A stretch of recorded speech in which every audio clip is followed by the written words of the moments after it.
another episode of my channel. Today we are going to be doing something a little different, and we will be painting a little watercolor gift tag. So I did this for Christmas, and I thought it was just a really lovely little touch to all the gifts. So I will be using my Daniel Smith watercolor paints as usual, and I have my paints here, my brushes, my water. I've already gone ahead and just cut a little tag out of watercolor paper. I also have a little hole punch here that we're going to put a little hole in there at the end. Then I have my gold watercolors. So with that, let's begin. I want this to be a really cute little, just a little flowery gift tag since we are getting into spring. So I'm just going to take this small brush here. I'm going to wet it down, and I'm going to grab a little bit of this color I've mixed up already. So this is my pink. I mixed with a bit of ultramarine, I believe. Might be my cerulean, but either way, it doesn't really matter. It's just going to be a little bit more of a magenta tone. So I'm just going to take a little bit of that color, and I'm just going to start with doing some petals along the side of the tag. So I'm just doing that here by I'm doing 5 little strokes just to make a little flower here. So nothing too precise, and you can kind of make your petals a little wider if you want, a little more rounded. This is a very stylistic preference. So you can go ahead and just make your little flower however you want it to look. And I'm just widening my petals so that they're a little bit bigger. And so now I have this really lovely little flower on the edge. And I'm going to continue, and I'm going to add another one of this color on the top edge here, but I'm going to just do half of it. So it's going to be like coming off the side. So as if it just got cut off. That's how I am going to be doing it. So yep, just 3 little petals on this edge. So I'm going to rinse my brush and get a new color. So now I'm going to get a little bit of, I think I'm going to take my medium Hansa yellow, and I'm just going to get that on my brush.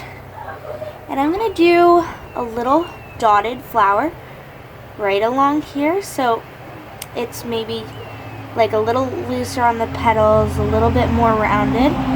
So just kind of like that, and I'm going to do one right along here as well, and I'll do the full one on this side. And so this is just like a cute little rounded petal flower, so I just think that is so cute. And so I'm going to just once again rinse my brush, and I'm going to pick up a little bit of my cerulean blue, and I just want this to be really light and just kind of springy. And I'm just going to, once again, I'm just doing a lot of little flowers, so you just want to do whatever makes you happy here. So I just have a little bit of my cerulean, and I'm just springing it along the sides. So I think it's coming along really cute so far. So I kind of like to include any colors that just kind of pop and stand out. So I think I'm going to come in with my true pink right here. So not mixing it with anything. Just going to grab a little bit of that, and I want to do maybe a little bit of a kind of viney kind of flower. So as you can see here, I'm just doing little strokes outward from a center point. So just thin lines using the tip of my brush, and I'm just going to do one of those. I'm also going to come in with my bright coral color here, scarlet color, whatever you want to call it, and I'm just going to give just a little petal stroke. So this is, well, maybe I'll just come out from here and just do a couple of those, just bringing out the petals like they're just coming out of the center. And we're going to go ahead and at the end of this mark the centers with some gold. So once again, I'm just going to do one of those. And now I'm going to mix up some purple. I'm just going to take my pink and my ultramarine, and if you do this, it makes a really nice purple. I don't have a purple in this palette, so I just mix one up whenever I need it. And because they both the pink and the ultramarine are very pigmented colors, you don't need a lot of either of them to just make a nice purple. So yep, I'm just going to take some of that, and I'm just going to do a couple of dots, almost like a lavender, just kind of coming up along here. So just, I don't know, it's just cute. And I'm going to bring that up here as well. Just a little curved, just dotting it, just like that. And you can do this however you want. You can include any flowers that you want as well, so it doesn't have to be the ones I do. And I'm also going to get my light Hansa yellow, and I just want to do a couple of little dots in the blank space between flowers. And it doesn't need to be like a perfect dot. It's kind of just irregular, and I don't know, just like little petals flying up everywhere. So the reason I'm leaving this spot blank is because I'm gonna do some words up here and some leaves. So with that, I'm just taking my same brush that I've rinsed off, and I have some different options for green here that I've mixed, but I have my sap green that I will just come in with to start with, and then we can get into what I've mixed. So I'm just going to do some really cute little leaves, just coming from any flowers that you want. And you can do any shape of leaf that you want. So you can do like big, small, rounded, pointy, however you want to do it. It's just a fun touch, and I like adding green into my paintings. I think it just really ties everything together. So now that I have 3 leaves that I just did with my plain sap green, I'm now going to come in with a really light green that I mixed up, and it is just my light Hansa yellow with my sap green, and it's just a very springy, fun tone. And yeah, it's very light, so I'm going to mix up a little more of it. So once again, that's just my light Hansa yellow, my sap green, and you don't need to have the exact colors. You can just mix up any that you like, and it just kind of all comes to life. So yeah, I'm just doing some leaves coming out from different points on the picture. And once again, I'm just leaving my blank spot so that you can write happy birthday or whatever holiday it is, happy Mother's Day, I don't know.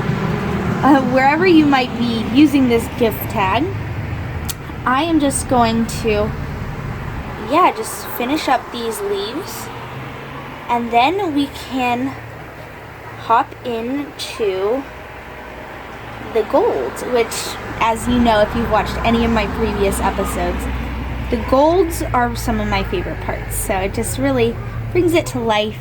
And yeah, so I just added my leaves, I'm rinsing my brush, and this is just a one brush painting, which is one of my favorite ways to do it. So I'm just going to open up my golds here. So these are my golds, and my favorite is this one because it's like the sparkliest.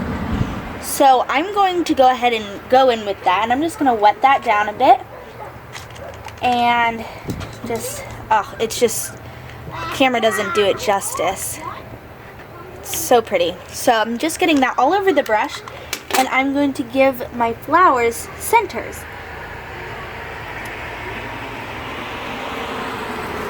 So you can do this by just doing a dot, or you can do kind of like a little starburst in the center, or yeah, just kind of however you think, and you can mix it into the petals as well.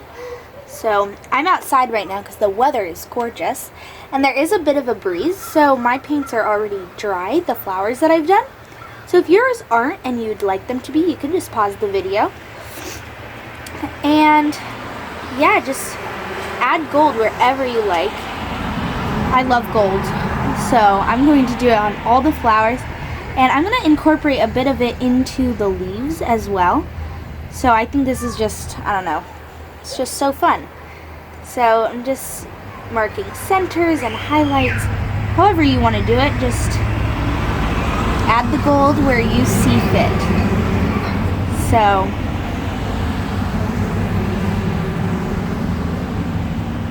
with all of those little gold bits, it really just adds so much with the metallic and the shine, and just catches the light in a whole new way. So in this spot that I've left blank, I am just going to write with my gold paints. You can do this in any color. I'm just going to write happy birthday. So here, and I'm just taking the same brush I've used this whole time. It has a pointy end, so it's really good for writing with, but you can take any brush that is easiest for you. And you want your paint to just be a nice consistency, so not too dry, but you also don't want it too runny that you can't control it. So just go for that nice medium, just that nice place where you can easily write with it. And you can do this in cursive or print. For this one I just stuck with the print because I have a smaller space to work with. But you can do however you see fit. And so the last thing I'm going to do is I'm just going to take my brush and do a gold outline. So this will just, I think, frame it and just make it really feel complete. And doesn't need to be too precise, just try to keep it an equal width all the way around. This will just make it feel more uniform. And this is just a quick little video, but I think that just a little watercolor gift tag can just really make your gift feel that much more thoughtful and intentional. And I'm quite the sentimental type, so making things is just such a fun part of giving. And just finishing up my last gold edge. And with that, we have a beautiful little gift tag here. So this is such a fun way to incorporate a little watercolor into your gift. And I'm just going to take my hole puncher and punch a little hole in the top.